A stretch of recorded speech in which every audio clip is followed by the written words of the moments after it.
Casual networks பற்றி பார்க்க போகிறோம். கேஷுவல் நெட்வொர்க்ஸ்னால் ஒன்றும் இல்லை.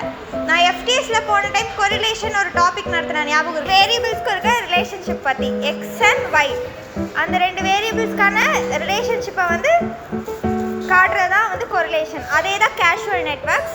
எக்ஸ் ஒய் ரெண்டுத்துக்கும் இருக்க வேரியபிளை வந்து ரெண்டுத்துக்கும் இருக்க ரிலேஷன்ஷிப்பை வந்து டிஃபைன் பண்ணி காட்டுறதா வந்து கேஷுவல் நெட்வொர்க்ஸ்.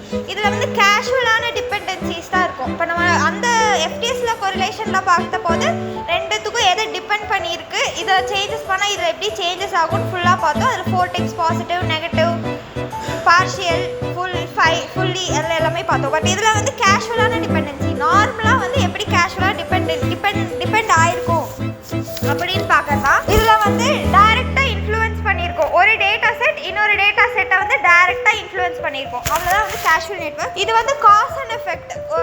அதாவது வந்து இப்போது ஃபீவர் வந்துச்சுன்னா COVID-19, நம்ம கோல்டு காஃப் இருந்தால் COVID-19 அப்படின்னு சொல்கிற மாதிரி காஸ் அண்ட் எஃபெக்ட். அதுதான் வந்து கேஷுவல் நெட்வொர்க். வேஇசிஎன் நெட்வொர்க்ஸ் அதில் வந்து டைரக்டட் அசிக்ளிக் கிராஃப். யாருக்கெல்லாம் ஞாபகம் இருக்குது? சைக்கிள் ஃபார்மே ஆகக்கூடாது, பட் அது கிராஃபாக இருக்கணும்ல, அதுதான்